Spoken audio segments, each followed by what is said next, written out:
Best health packages up to 80% discount. Tirumala Diagnostics.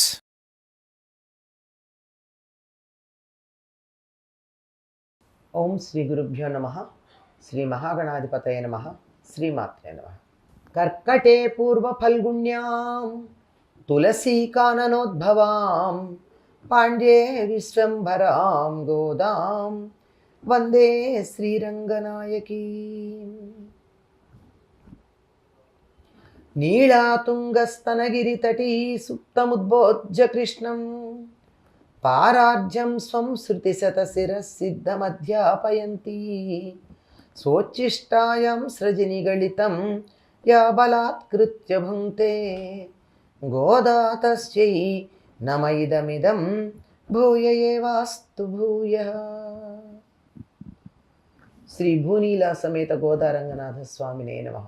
முப்பத்தி மூவர் அமரர்க்கு முன் சென்று கப்பம் தவிர்க்கும் கவியேத்து இழலாய் செப்பமுடையாய் திழலுடையாய் செத்தார்க்கு வெப்பங்கொடுக்கும் விமலா துயிலாய் செப்பன்னமென் முலை செவ்வாய் சிறுமருங்குல் நப்பின்னை நங்காய் திருவே துயிலாய் உக்கனும் உக்கமும் தத்தொழியும் தன்றுன் மணாளனை இப்போதே எம்மை నీరాట్టేలోరెంబావాయ్.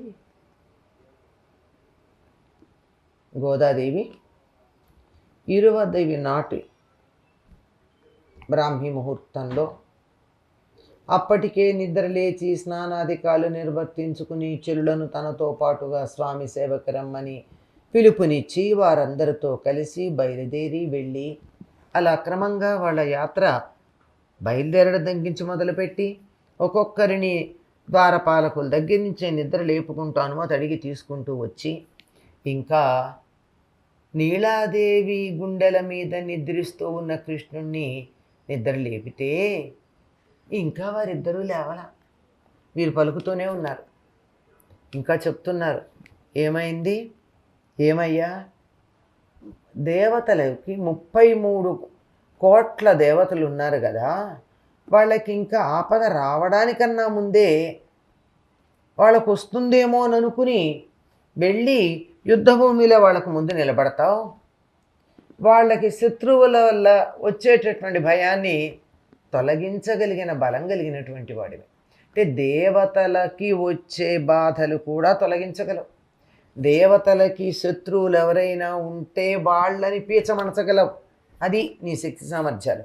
దేవతలంటేనే మానవుల కన్నా అధిక ఉన్నత స్థాయిలో ఉంటారని, దేవతల ముందు మానవులు బలహీనులని అనుకుంటే దేవతలను ఎదిరించేవాడు ఎవరైనా ఉంటే వాళ్ళు ఎదురొస్తున్నారు, ఎదిరిస్తారు ముందరే ఊహ చేసి వాళ్ళకు అటువంటి బాధ కలిగించకుండా ఉంటావు నువ్వు. ఎందుకు అంటే నీకు ఆశ్రితులైనటువంటి వారి శత్రువులు నీకు శత్రువులే కదా. అందుకు అంటే నిన్నెవరైనా ఆశ్రయిస్తే ఎవరినన్నా నువ్వు నావాడో నువ్వు అనుకున్నట్టయితే అటువంటి వారికి వచ్చే శత్రువులు నీకు కూడా శత్రువులుగానే ఉంటారు. ఆర్జవము కలిగి రక్షణ చేసే స్వభావం కలిగినటువంటి వాడివి నువ్వు.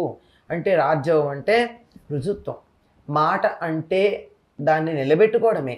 మాట నుండి వైదొలగడం కానీ పక్కకి జరగడం కానీ ఏమీ ఉండవు.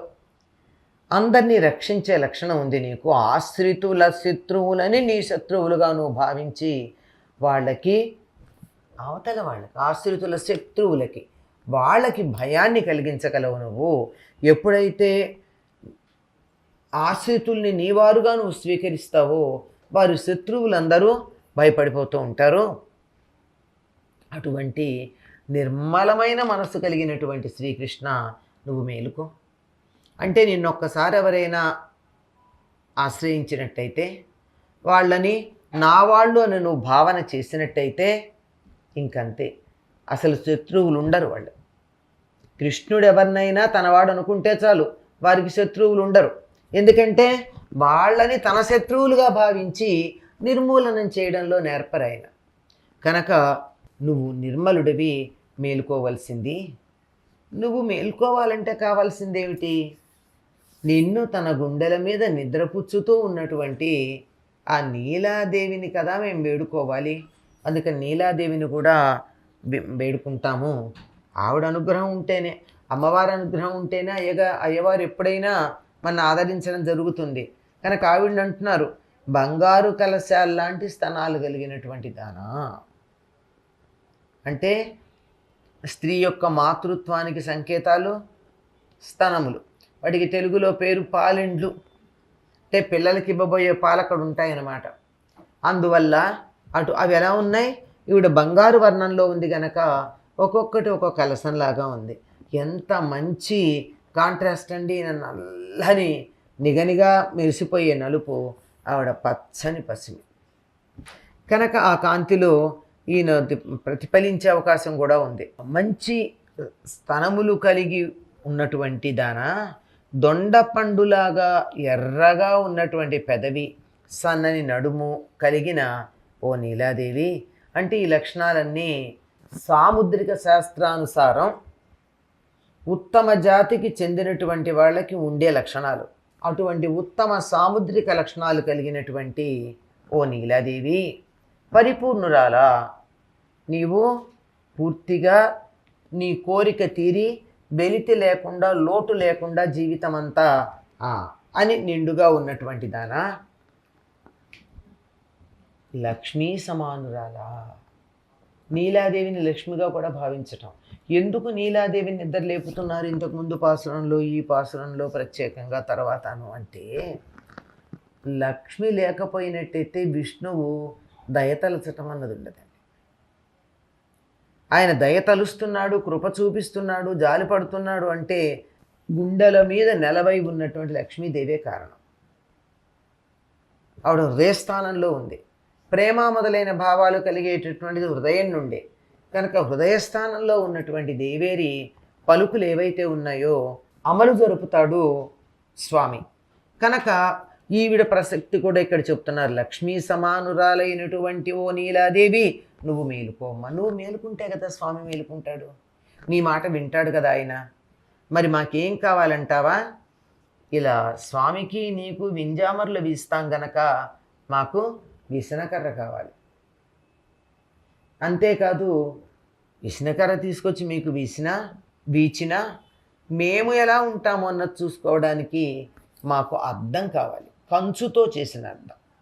అంటే కంచుని చక్కగా ఒక పళ్ళెంలాగా చేసి దాన్ని బాగా బాగా బాగా బాగా బాగా మెరుగు పెడితే మనిషి ప్రతిబింబం అందులో చూసుకోవడానికి ఉండేది. గాజు రాకముందు ఉండేటటువంటివి ఈ అద్దాలే. మంచి లోహాన్నే మెరుగు పెట్టడం. ఆ రెండు మాకిచ్చి నీ ప్రియుడైనటువంటి కృష్ణుడితో కలిసి మేము స్నానం చేసే అదృష్టాన్ని. కృష్ణుడి దగ్గరికేమో పర కావాలని పెడతారా? నీలాదేవితో ఏం చెప్తారు? నీ ప్రియుడితో కలిసి మేము జలకాలాడాలి. ఇది అడగదగిన కోరిక అండి. పైగా ఎవరితో అయినా జలకాలాడాలనుకోవడం పురుషుడితో తప్పి, అందులో ఏ పురుషుడితో జలకాలాడాలనుకుంటున్నారో ఆ పురుషుడి భార్యతో చెప్తున్నారు ఈ మాట. ఈ మొత్తం అంతా కూడా పైకి మనకి మామూలుగా వ్యక్తుల మధ్య జరుగుతున్నటువంటి వ్యవహారంలాగా కనిపించినా కాదు. పరమాత్మ కొన్ని విశేషాలు మనకి తెలియచెప్పడానికి ఇటువంటి కల్పనలు చేసి దీని ద్వారా సత్యం గ్రహించండి అని చెప్పినటువంటిది. ఇక్కడ వీళ్ళు ఏమడుగుతున్నారు? ఇంతకుముందు పర అనే వాయిద్యం కోసం వచ్చామన్నారు, అది కృష్ణుడు ఇవ్వాల్సింది. ఇక్కడ ఈవిడేమి ఇవ్వాలి కృష్ణుడు ఇవ్వడానికన్నా ముందు? విసనకర్ర, కంచుట అద్దం అడిగారు. అంటే కృష్ణుడి దగ్గరికి వెళ్ళడానికి అలంకరించుకుని ఉండాలి. అక్కడికి వెళ్ళేటప్పటికి ఆయనకి వింజామర్లు వెచ్చడానికి సిద్ధంగా ఉంటే అలంకరించుకుంటే తప్ప అక్కడ వింజామర్లు వెచ్చడానికి కూడా వీలు కాదు. కనుక అక్కడికి మేము వెళ్ళాలి అని చెప్పు కృష్ణుడితో కలిసి మేము స్నానం చేసేట్టుగా మాకు అనుగ్రహించమన్నారు. ఏమిటి స్నానం? ప్రారంభం నుంచి వీడు స్నానం స్నానం స్నానం స్నానం అని అంటున్నారు. ఇంతకు ముందంతా చెప్పుకున్నాం. నీరాట పొద్దు వీరంటే మేము నీరాడడానికి వెళ్తున్నాము అని చెప్తున్నారు కదా. ఈ నీళ్ళలో స్నానం ఏమిటి? అనేక రకాల స్నానాలు ఉన్నాయి అనుకున్నాం కదా. చివరికి జ్ఞాన స్నానం, భక్తి స్నానం. ఈ భక్తి స్నానం తర్వాత కావాల్సింది ఏమిటి? కృష్ణుడితో కలిసి స్నానం చేయడం. అంటే తాము అనుకున్నటువంటి దాన్ని వాళ్ళు పొందడం జరగాలి అని కోరుకోవడం. దేనికోసం ప్రయత్నం చేస్తున్నారో దాని దగ్గరికి వెళ్ళారంటే పని పూర్తయినట్టే కదా. కనుక మాకు కావాల్సింది అటువంటి స్నానం అని చెప్పి వీళ్ళు చెప్పడం, మేము స్నానం ఆడేటట్టుగా, మేము స్నానం చేసేట్టుగా మమ్మల్ని అనుగ్రహించమని నీలాదేవిని ప్రార్థిస్తున్నారు. స్వోచ్చిష్టమాలికా బంధగంధబంధురజిష్ణవే విష్ణుచిత్తతనూజాయై గోదాయై నిత్యమంగళం.